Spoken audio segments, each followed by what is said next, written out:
Hi guys, good morning. So kablagiro naman ta, ako daw ni voice over ang amuang Manila trip ni Jose Marichan. So mao ni siya among first day nga mo adto. The reason di ay mo adto mig Manila, pupunta po kami sa Manila po kasi bibisitahin namin ang aming mga kasamahan sa virtual assistant. Charot.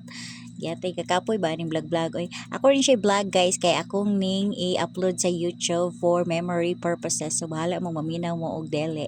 So kung ani siya, mo ni nag TikTok na mi ani ang among flight ani is 9 a.m. 9 a.m. sa morning. So nag-wait mi ani. Kani nga time heavy rain jud siya ya siya heavy rain.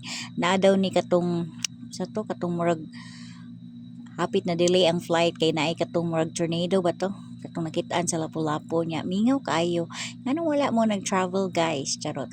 So kuani na mo second time ni namo sa Manila ni Jose no ang first time katong didto mi sa Conrad Hotel kay National Convention sa Real Estate. So this time kay wala lang amo orang i-meet ang ako mga kauban nga virtual assistant kay mostly sila tanana sila sa Manila anya ako ra ang taga Cebu. So mao na ako na lang ang moadto sa kanila to celebrate our 1 year anniversary. So thankful kaayo ni Lord nga nakaabot mig 1 year ani sa amuang sales niyang among niche no.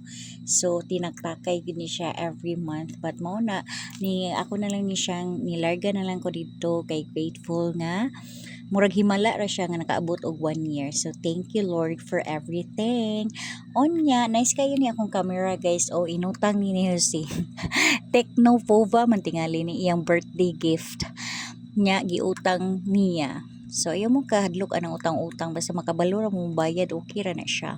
Makita siya ang sikyong sa mong fright o ma-zoom dito. Mao na siya ang customer project o ang sikyong. Nice kayo ni iyang camera siya Samsung gani. Mao na siya.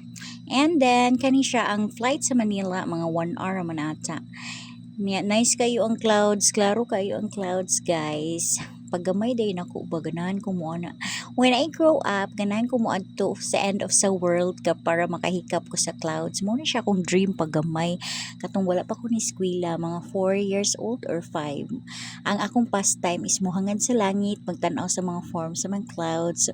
Umuan ako one day when I grow up kay ganahan ko moadto sa tumoy-tumoy sa earth kay nagtuukog na ata sa sud sa circle sa earth unya ako nang makuptan ang clouds. So nabay way karon nga makuptan ang clouds ambot lang. But na-appreciate yun nako ang camera sa kaning bag-o nga phone na birthday gift ni Jose. Charot. Kita gid siya. Klaro kay iyang mga megapixel. So kani nga time video ra ni guys. Unya kuan kapoy ba ning vlog oy. Unya hapit na mi naabot ani sa Manila kay mga kuan raman. So grateful kaayo ko sa akong mga kauban bisag wala ko gi-invite nila no niadto jud ko og Manila. So hapit na mi naabot. And then ang original plan na mo is nag-anha mi sa Pampanga sa Clark mo nang sa Clark Airport mi nitugpa kay ang amo ang original nga resort is Pampanga. Long story short, nausab ang plan. So mauna ang among itinerary ni Jose wala na ni siya plan kay uban wala naman ang dayon mga something inana. So kami kay nakabook naman ning ticket dayon ra gyapon ta. Anyways laag man ni siya wala na siya problema ba dayon or di manglaag gihapon mi ni Jose inana mi kalaagan. Sayang mo po kay cancel no kay nakabook naman mi ani February katong wala pa ni katong mga subcharge ang mga mahal ang mga airplane ticket. And hapit na gyud ta maabot guys. Unya ang nakakuan sa Clark Airport no, corrected me if I'm wrong. Ang Clark Airport bag-o ba na siya? Kay pagtugpa dito na shock ko kay kuan siya guys. Lahi siya sa airport sa Atua, ma-compare nako ba. Kay ang ato ang airport kay nice man kaayo no. Ang ila feel nako kay bag-o pa siya kay wala pa kay siya kanang na wala pa siya mga baligya gani. Wala siya mga baligya, mingaw kay siya. Ang iyang vibe more siya hospital like nga kuan Unya day guys, ang Clark Pampanga no, wala din siya province ila na shock ko kay ngano walay helmetay ang mga tao dito. Unya ang ilang mga tricycle pwede mo adto sa highway. Wala po ko kitag sitom dito bisag isa. So nice ila dito no. Unya wala po traffic. So nasya ko kay makita ta ng mga kuan traffic man daw malila pero dito sa Pampanga wala di siya traffic guys. Nice dra dito ipuyo kay murag province type at ang province part ata na dito sa Manila. Unya pero ang ilahang pliti sa tricycle guys 150 bisag na naara sa Isgina tag 20 ra na sa ato. So naabot na mi ani ni Jose no tanawa. Tanawa ang ilang airport mura siya kanang mingaw jud kay siya. Ngano man akong video now man ni ay. Look at the airport guys. Shana! Wala jud siya kanang murag wala jud siya ka buhay-buhay or bag-o ba jud ni wala pa ni siya kanang opening. Unya kay wala man ni plano no so ang akong kuan nagbook na lang mi og hotel duol sa airport pero di jud siya duol good. Grabe lang pangayo dito guys 500 duol ra kistanan murag diri murag amoa pa dong imol.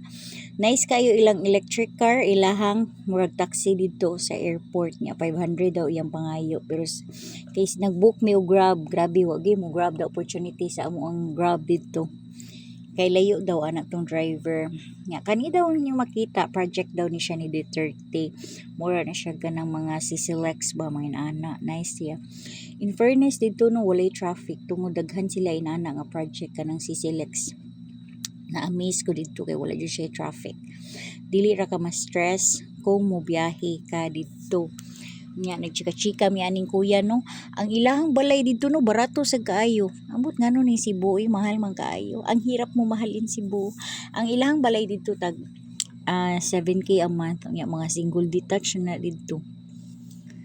Ay, how I wish na inana sa Cebu no ana siya si mamalhin ta dito. Nga, mahirapan tayo sa kalisod maginusapay dito si dinhi na lang ta sa Cebu. Mao ni siya ang iyang SM Clark, ilang SM doora po dito sa ilang kuan. And then ang among gi stayhan nga hotel kay kuan siya Viceroy Hotel. So once mo sakay day kog taxi guys, ako jud na i-interview portion ang taxi driver basta laing lugar. And then mao ni siya naabot nami kuyaw kay ilang swimming pool guys nas tunga-tunga sa ilahang fourth floor ra siya gamay ra siyang hotel among gikuanan no. Ang among kuan ani 2,700 apil na siya sa iyahang kanang breakfast nya maikog ka dira maligo guys kay tan-awa gud na ludon ang mukaon nimo ludon ang mukaon kay makita ka dito sa daplin nga ang imong connect kung magtupis-tupis ka nya nay magkaon dira pwede i-close so wala jud mi kaliguan ning swimming pool wa gid ako nagamit akong giplansya nga tupis unya kani kay wala pa man mi naka-check in kay 2 PM pa man ang check in no so nangaon sa mi diri kay naabot mi mga 11 AM man nangaon sa mi diri and then mao na ni siya iyang room pag humagkaon namtan ako can we check in early sige pa check in naman sad mi na-assign mi sa 4th floor nice siya guys limpyo kaayo siya humot pero ang downsize wa jud ko katulog kay nag-uwan bitaw no madungog silang atop amot gamay siguro ilang hotel 4th floor man gud mi kinang lasad nga floor wa jud ko katulog ani so nag-inusapay ra gyud mi ni Jose ani kay wa gyud na tuog na hitabo kay kapoy ko sa biyahe niya walay tulog na hitabo kay kusog king uwan then after ana nang laag mi ni Jose kay ni unong ang uwan so na mao na ni aura pero akong gi-search wala may lagana dito moadto ta ko atong Il Caballo katong mag sakay-sakay gani kabayo mag picture o katong murag kuan nila wala man kay sila tourist spot dito guys mas daghan pa jud ang Cebu so nangadto na lang mig SM Clark ni Jose Marichan anya mao na ni nya sudlunon man ni among hotel day nga naabangan no kanang magsakay pa kag tricycle ba so naglakaw mi pagawas sa iya ang pangan ani niya kay Sure Stay ay Sure Stay musakay ta ko ani ni ana si Jose nga ay kuan man na siya pambata ra man na ganahan ta ko musakay anang carousel mao ni lang SM guys same ra gud sa ato daghan ra pod og tao, and then wala ra naglakaw-lakaw ra mi dira kay na may itinerary niya, nigpalit ko ani lami ni siya. Pero ang akong pustiso guys, wala kaduot, but lami siya. And then while waiting, nagduwa mi bingo. Yes, nakadaog ko sa first game pa lang, nakadaog ko 1-5. Unya nagpakilay man ko dito. So wala na din nakadaog si Jose.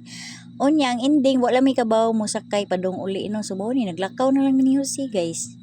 Nangita mi atong tricycle nga naghatod namo niya naglakaw-lakaw mo diri, wala may kuyaw didto. So ang assumption dahil sa Manila no, dili man siya kanang kuyaw no, kana or depende siguro nga part sa kani nga park.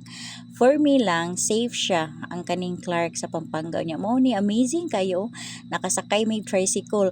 Ilang tricycle wa jud kay makit-an didto og sitong bisag usa nya, ilang tricycle makaadtog highway. Unya inigabian na ilang mga sakyanan maglaray sa dan, wa man gyapon traffic basta nice siya didto nya. Mao ni nagpatay oras na lang mi ni Jose, nag TikTok na lang mi diri kay wala may lingaw guys. And kung sa atong buhaton si mag TikTok na lang ta, kay bawaan pa may pag na diretso mi sa BGC. Kay the next day ana mangadto man mi sa BGC kay dito man ang amuang original kanang mag-meet up mi sa akong mga kauban nga VA. Dayo nangita kog samgyup near me. 199 ra pud ni sila lang samgyupsal guys. Sulit ra kay siya. Wala sila rice dito, ilang anli samgyup na horot jud ni siya namo. Mao ni siya, this is how we end the night. Nya mo ora puno ang pliti sa ilahang kuan 150 guys. 150 doon ra kayo pag uli naglakaw na lang mini Jose kay katultol naman dayon si Jose. Sa ato tag 20 ra man ang pliti no sa tricycle, sa ilaha dito 150 or maigilad ra ba jud kinahanglan. Sige na lang donation na lang to ni kuya, basta tagalihok lagi dito ang pliti sa tricycle 150 lagi. Murag imong kwarta mahurot sa pliti dito, pero kanilang pagkaon barato ra ilahang food dito. So more ni mong natilawan dito ang ilahang samgyup, which is sulit kayo ang 199 nga pag uli na ko sa Cebu nag-crave ko balik kay lami siya. So thank you so much for watching guys. That is for our first day vlog in Clark, Pampanga. Bye!